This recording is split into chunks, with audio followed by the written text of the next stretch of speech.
नमस्कार। आज हमारे हाथ जो सामग्री लगी है वो किसी गुमशुदा खजाने के नक्शे जैसी है। ये एक ऐसे प्राचीन नगर के बारे में है जो दुनिया की नजरों से पूरी तरह ओझल है, और एक ऐसे साधक के बारे में जिसने अपनी पूरी जिंदगी उसे खोजने में लगा दी। और ये सिर्फ किसी खोए हुए शहर की कहानी नहीं है, ये एक ऐसी सोच की कहानी है जो आज भी हमारे लिए बहुत मायने रखती है। एक ऐसी सभ्यता जो शायद हमसे हजारों साल आगे थी और हो सकता है आज भी हो। हम बात कर रहे हैं शंभाला की।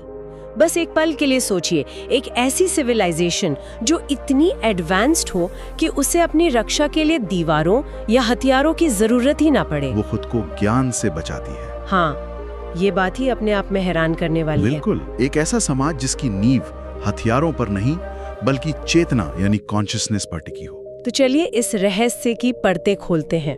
हमारे पास जो स्रोत है उनके आधार पर हम ये समझने की कोशिश करेंगे कि शंभाला का ये विचार कहाँ से आया, ये दुनिया की नजरों से ओझल क्यों हो गया, और ये भूंजर कौन था। हाँ, और भूंजर नाम की एक खोजकर्ता ने इसके बारे में क्या पता लगाया, और साथ ही ये भी कि इस प्राचीन पहेली का हमारी आज की दुनिया के लिए क्या मतलब है। तो शुरू करते हैं बिल्कुल शुरुआत से। ये शंभाला का आइडिया ये आया कहाँ से? सही सवाल है। हमारे स्रोत बताते हैं कि इसका जिक्र सीधे सीधे वैदिक ग्रंथों में नहीं मिलता, लेकिन तिब्बती कालचक्र तंत्र और दूसरे बौद्ध ग्रंथों में इसके बहुत साफ इशारे हैं। और ये बात बहुत दिलचस्प है कि इसका जिक्र कालचक्र तंत्र में है। कालचक्र का मतलब ही है समय का पहिया। अच्छा, ये ग्रंथ समय, ब्रह्मांड और चेतना के बहुत गहरे संबंधों की बात करता है। तो शंभाला का वहां होना ही ये बताता है कि ये सिर्फ भूगोल का मामला नहीं है। सही कहा। इन ग्रंथों में इसे एक ऐसे नगर की तरह बताया गया है जहां न कोई राजा है, न कोई सेना, नहीं कोई लड़ाई। सोचिए, उस दौर के लिए तो ये एक अविश्वसनीय कल्पना है, जब साम्राज्य फैलाना ही तरक्की की निशानी हुआ करती थी। और यहीं पे एक शर्त भी रखी गई है जो इस पूरे रहस्य की चाबी है। क्या? एक ग्रंथ में साफ लिखा है, जब मानव अज्ञान में डूबेगा, शंभाला स्वयं को छुपा लेगा। मतलब इसका अस्तित्व बाहरी दुनिया की हरकतों पर निर्भर करता है। हाँ, अगर दुनिया में लालच और लड़ाई बढ़ेगी तो ये गायब हो जाएगा। एक तरह से हाँ, लेकिन मैं इसे थोड़ा अलग नजरिए से देखता हूँ। ये सिर्फ बाहरी दुनिया की हालत नहीं, तो फिर बल्कि देखने वाले की अपनी दिमागी हालत पर भी निर्भर करता है। स्रोत इशारा करते हैं कि शंभाला हमेशा वहीं है, बस हमारी चेतना का पर्दा उसे ढके हुए है। उसे खोजने के लिए दूरबीन नहीं बल्कि एक अलग तरह की समझ चाहिए। बिल्कुल। और इसी समझ की तलाश में कहानी में एंट्री होती है भूंजर की। हमारे पास जो दस्तावेज हैं वो साफ करते हैं कि भूंजर कोई राजा या सिपाही नहीं था। किसी खजाने की खोज में नहीं निकला था वो। नहीं, वो तो एक साधक था, एक रिसर्चर जो प्राचीन विज्ञान को समझने की कोशिश कर रहा था। उसका मकसद जीतना नहीं बल्कि समझना था। ये बहुत बड़ा फर्क है। आजकल के खोजकर्ता शोहरत या पैसे के लिए खोज करते हैं, भूंजर का मकसद ज्ञान था। बिल्कुल। उसने अपनी जिंदगी के 20 साल हिमालय की गुफाओं में ध्यान करते हुए, पुरानी और टूटी फूटी पांडुलिपियों को पढ़ते हुए और बौद्ध मठों में लामाओं से बात करते हुए बिता दिए। 20 साल? हाँ, इन 20 सालों में उसने सिर्फ जानकारी जमा की, और इन स्रोतों के अनुसार हर जगह, चाहे वो कोई पुराना नक्शा हो या किसी बूढ़े लामा की कही कोई कहानी, एक नाम बार बार उसके सामने आता रहा, शंभाला। शंभाला। 20 साल।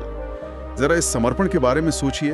आज की दुनिया में हम 2 मिनट में बोर हो जाते हैं, और उस आदमी ने एक विचार को समझने के लिए अपनी जवानी के 20 साल लगा दिए। सही बात है। ये उसके चरित्र के बारे में बहुत कुछ बताता है। ये कोई एडवेंचर ट्रिप नहीं थी, ये एक दिमागी और रूहानी तपस्या थी। यही बात इस रहस्य को और भी गहरा कर देती है। अगर शंभाला वाकई इतनी महान सभ्यता थी तो वो इतिहास का हिस्सा क्यों नहीं है? आखिर वो खत्म कैसे हो गई? और यहीं पे भूंजर की खोज एक ऐसा मोड़ लेती है जो किसी के भी होश उड़ा दे। क्योंकि उसकी रिसर्च के मुताबिक शंभाला कभी खत्म हुई ही नहीं, ना ही उसे किसी ने हराया। उसने खुद को समय से अलग कर लिया। हाँ। और यहाँ एक ऐसा आइडिया सामने आता है जो किसी साइंस फिक्शन फिल्म जैसा लगता है।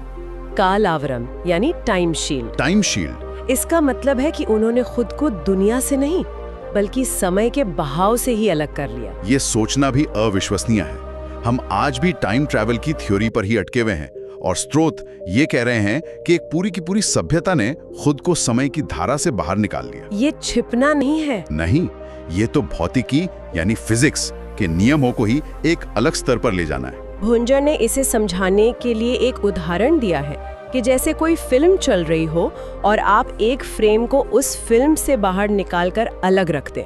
अच्छा, वो फ्रेम मौजूद तो है, लेकिन वो फिल्म के साथ आगे नहीं बढ़ रहा, वो समय के उस पल में जम गया है। लेकिन सवाल यह है कि उन्होंने ऐसा किया क्यों? इतना बड़ा कदम उठाने की जरूरत क्यों पड़ी? हाँ, क्यों? भुंजर की डायरी में इसका कारण मिलता है। ये तब हुआ जब बाहरी दुनिया में ज्ञान को ताकत की तरह इस्तेमाल किया जाने लगा। मतलब? जब ज्ञान का मकसद समझना नहीं बल्कि दूसरों पर काबू पाना बन गया। तो जब दुनिया ने ज्ञान को हथियार बनाना शुरू कर दिया, तब शंबाला के लोगों को लगा कि उनका ज्ञान बाहरी दुनिया के लिए खतरनाक हो सकता है। बिल्कुल, ये एक तरह का बचाव था, लेकिन सिर्फ अपना नहीं बल्कि अपने सिद्धांतों का भी। उन्होंने बाहरी दुनिया से लड़ने या उसे बदलने की कोशिश करने के बजाय खुद को उस टाइमलाइन से ही हटा लिया जिसमें ये सब हो रहा था। ये हार नहीं थी, नहीं, ये अपने आदर्शों को बचाने के लिए लिया गया एक बहुत बड़ा और साहसी फैसला था।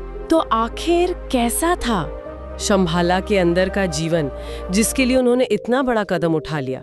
स्रोत बताते हैं कि उनका समाज सिर्फ आध्यात्मिक बातों पर नहीं चलता था, मतलब प्रैक्टिकल थे, बहुत प्रैक्टिकल थे।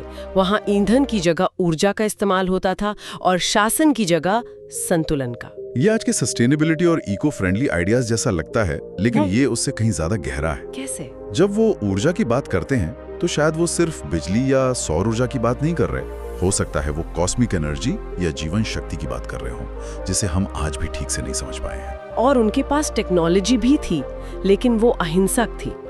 भुंजर का एक बहुत दमदार वाक्य है जो स्रोतों में मिलता है। क्या? शंबाला ने तकनीक छोड़ी नहीं, उसे लालच से मुक्त किया। वाह, मुझे ये बात सबसे ज्यादा हैरान करती है।